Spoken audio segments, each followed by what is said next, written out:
Hello दोस्तों। आज मैं आपको इस वीडियो में बताने वाला हूँ न्यू इनकम टैक्स बिल 2025 के बारे में। जी हाँ दोस्तों, गवर्नमेंट ने नया इनकम टैक्स बिल इंट्रोड्यूस कर दिया है और उसमें क्या क्या चीज़ें अमेंडमेंट है। तो सबसे पहले अगर आप हमारे इस चैनल पे नए हो तो चैनल को सब्सक्राइब कर लो एंड इस वीडियो को लाइक कर दो। जी हाँ दोस्तों, गवर्नमेंट ने new income tax bill 2025 introduce किया है।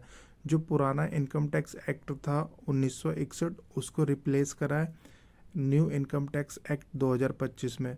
तो उसमें क्या क्या चेंजेस हुए हैं वो सारी चीज़ें मैं आपको इस वीडियो में बताऊंगा।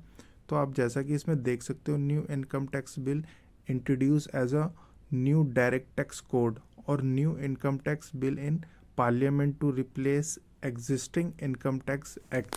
जी हाँ दोस्तों, जो पुराना एक्ट था 1961 उसको गवर्नमेंट अब चेंज करके जो नया इनकम टैक्स एक्ट आने वाला है वो 2025 का होगा। तो आप यहाँ पे देख सकते हो 10 takeaways in new income tax bill for taxpayer, tax year, TDS compliance, number of section and more.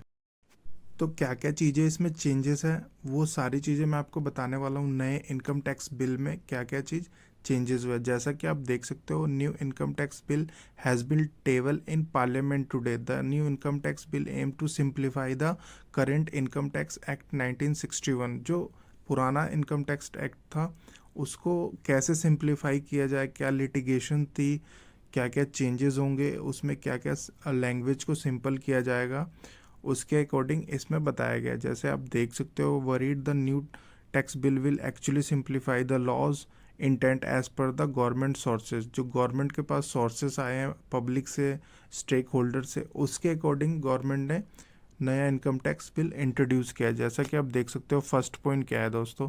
First है कॉन्सेप्ट ऑफ टैक्स ईयर। जी हाँ दोस्तों, टैक्स ईयर का मतलब क्या है इसमें आप समझेंगे। जो पहले होता था, पहले क्या था कि प्रीवियस ईयर होता था और असेसमेंट ईयर होता था। जैसे प्रीवियस ईयर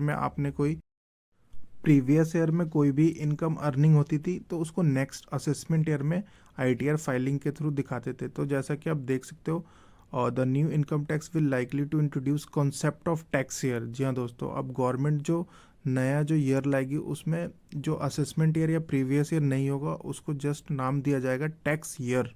जी हाँ दोस्तों, the taxpayer face due to current terms of assessment year and previous year, many taxpayers confuse the assessment year and financial year। तो इसके इसको गवर्नमेंट ने प्रीवियस ईयर और असेसमेंट ईयर को ख़त्म कर दिया है और एक आएगा टैक्स ईयर। जिस साल में आपका टैक्स पेमेंट होगा उसको गवर्नमेंट ने टैक्स ईयर का नाम दिया है, जिसको पहले हम असेसमेंट ईयर कहते थे। तो अब असेसमेंट ईयर और प्रीवियस ईयर का कॉन्सेप्ट ख़त्म हो जाएगा। जिस साल में आपकी आईटीआर फाइलिंग होगी उसी को बोलेंगे टैक्स ईयर।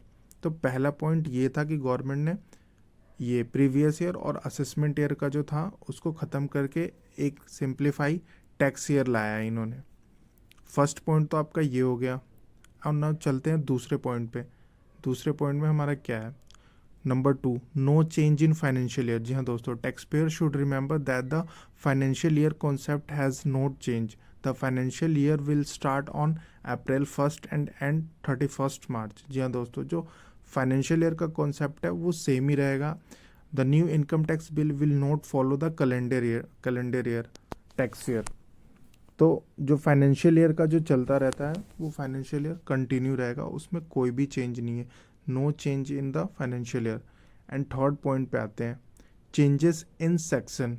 तो change there will be a change in section numbering under the new income tax bill instance under the current income tax act. Income tax return filing it covered under section 139 and new tax regime is covered under section 115 BAC। The new income tax will change the ITR filing section two और 263। जो इन्होंने section change कर दिया है, जो पहले जो filing था 139 को अब इन्होंने 263 कर दिया है। New tax regime to 202। This will happen as the language of direct tax law will be simplified and structuring of the law.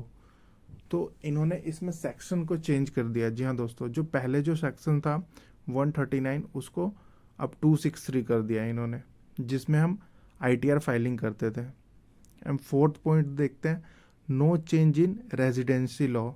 जो रेजिडेंसी लॉ था NRI वाला ordinary residence individual, NRO non residence individual, उसमें कोई भी changes नहीं है। और fifth point आप देख सकते हो कॉम्प्रिहेंसिव इनकम टैक्स बिल। इसमें सेक्शंस क्या है, पहले कितने चैप्टर्स थे, सेक्शंस थे, कितने शेड्यूल्स थे, कितने पेजेस थे। तो जैसा कि आप देख सकते हो इसमें now 23 chapter divided into 536 sections, 16 schedules, over 600 pages.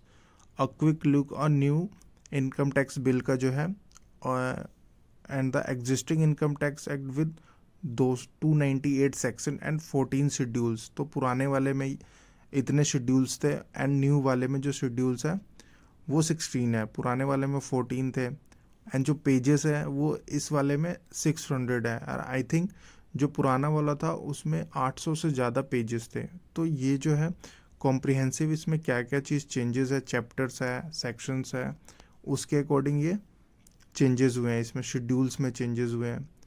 And now आप देख सकते हो 6 point ease of interpretation of taxpayer. तो इंटरप्रिटेशन जो है इजी करने के लिए इन्होंने इसमें एग्जांपल भी दे रखा है। Jhunjhunwala says the concept of explanation and provision has been remove from the law of new version for ease of interpretation and understanding new concept of tax as a tax year instead of previous year and assessment year. तो previous year assessment year को हटा के easily government ने tax year कर दिया है कि जिस साल में अपनी ITR फाइल करोगे वो टैक्स ईयर है। ये तो ईजिली है कि सिंप्लीफाई करने के लिए। एंड 7 पॉइंट है ease in TDS compliance but more headache later. All TDS related section have been brought together under single clause with simple tables for ease understanding. Through this would mean post implementation of this bill a lot of changes would be required in form and utilities for reporting purpose. कि TDS के जो compliances है उनको इन्होंने एक simplify, एक ही clause में सारा चीज़ डिफाइन कर दिया है ताकि लोगों को समझने में ईजिली हो। एंड नाउ आप 8th पॉइंट देख सकते हो, no changes in ITR filing deadlines. जी हाँ दोस्तों, ITR फाइलिंग डेडलाइंस में कोई भी चेंजेस नहीं है। Income tax slabs and capital gains as the announced budget, no changes have been made in the income tax return filing deadlines, income tax slabs and capital gain taxation, कोई भी change नहीं है। No change in heads of income, वो same ही रहेंगे। जो 5 heads of income है जो पहले से चल रहे हैं वो सारी चीज़ें सेम चलती रहेगी, उसमें कोई भी चेंजेस नहीं हुए। एंड 10 है implementation of the new law. जो इन्होंने न्यू लॉ इम्प्लीमेंट किया वो कब से इफेक्ट होगा, आप देख सकते हो। According to tax expert the government sources a bill likely to come effect 1 April 2026 from financial year 26 and 27। ये 1 अप्रैल 2026 से इफेक्ट में आ जाएगा, ये जो न्यू इनकम टैक्स एक्ट 2025 है ये वाला।